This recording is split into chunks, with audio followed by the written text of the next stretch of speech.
Hello YouTube family, Greg D here with TG, and we are back for another video. And today I want to give a review on a game that I've been playing in lieu of playing DCUO so much, because at this point, as you guys have seen in the last few videos, there's been some frustration mounting via the time capsules and things, and now reaching the top tier content and having to play that over and over and over has kind of gotten boring once again. So I'm kind of like, I feel like I'm in a stalemate as far as DCUO is concerned, probably until the next episode comes out.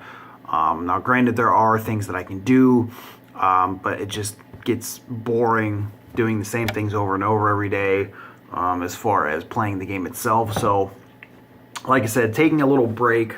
I still play the game, obviously, but in my free time, I have also been playing, if you guys have not heard of it, it's a fairly new released mobile game called DC Legends. It's kind of, I wouldn't call it like an MMO or anything, but it's a very, very fun game. So essentially what you do is you play, they have a PvP thing. And they have like a whole story mode where you go through these missions and basically you collect fragments of heroes, and then you collect heroes and build a 4-man team and go through these little missions like story mode and everything like that. And then they have like special missions where you can collect fragments of like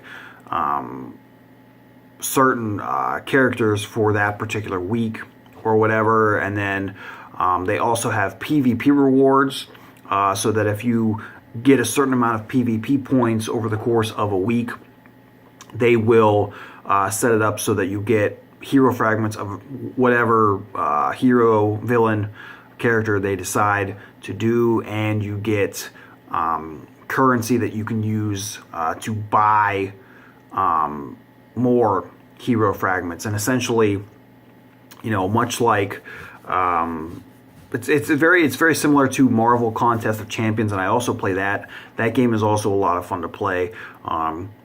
I would say that in Marvel, the Contest of Champions, it seems to me at least that the collecting the characters and strengthening and leveling up the characters is way easier in Marvel than it is in DC, but I still prefer playing DC. I don't know if that's just because I'm a DC fanboy, which I've always been since I was a little boy. But don't get me wrong, I still highly enjoy playing Marvel Contest of Champions, but I don't know, I just like DC better, even though maybe it's because it's a little bit harder to collect hero fragments and to save up the currency to buy the fragments. So it makes it more of a challenge, and maybe that's what keeps me going back to it. Because I would say that I like comparing me playing, or how much time I spend playing DC, the DC Legends game, and how much time I play the Contest of Champions for Marvel. It's probably like 2 to 1 to give it like a ratio, but it's very fun to play, and there's all kinds of characters, and they're always adding new characters too. So, for example, right now, my strongest 4-man team, I have Deadshot, just to give you like a wide variety of characters here. I have Deadshot, I have Supergirl, I have Cyborg, and Zatanna. So those are literally my 4 strongest characters right now. That is my 4-man team that I'm using through story mode and the PvP. And also during your progression, I should say, throughout the story mode, you will collect ways to level up your character, to unlock new powers, new abilities, new attacks, new defenses, new healing powers, like all of that fun stuff. And when they have it ranked up in like a star system, so some characters will start when you unlock them as a 1-star, some will start as a 2-star, 3-star, 4-star, 5-star. Then once you get your characters up to 5 stars, they have what's called legendary, and it starts over again, but you go through another 5 stars. So essentially, like if you have a 5-star character, then go legendary, and then get another 5 stars with that character is going to be pretty freaking strong. But don't take my word for it, I'm just giving it a review. Overall, I really really enjoyed the game. Like I said, in comparison to Marvel Contest of Champions, Marvel's game it's much easier to collect the hero fragments and level up the characters. And I would venture to say that there's more involved in playing Marvel as well. There's an auto mode when you go into the story mode for DC, where you can literally just hit an auto button and the game will play it itself for you, which is good and bad.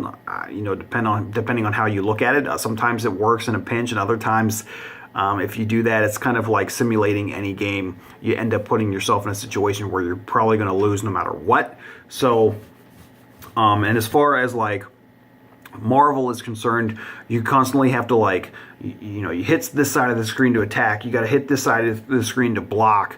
You hit this side of this. You swipe to do like a special attack. You swipe this way to do an evade maneuver. So overall, I would say both games are very fun. I would highly recommend playing both of them. I think if you haven't checked them out yet or haven't even heard about these games yet, I would highly recommend that you do so, especially if you are like me.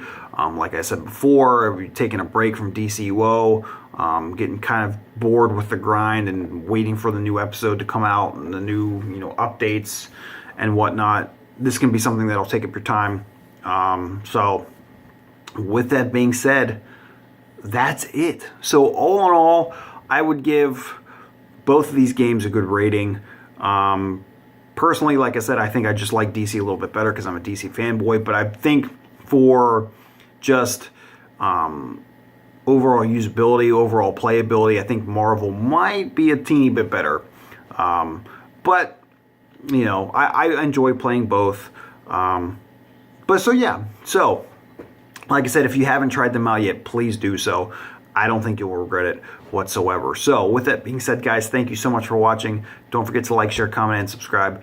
And until next time, see you soon.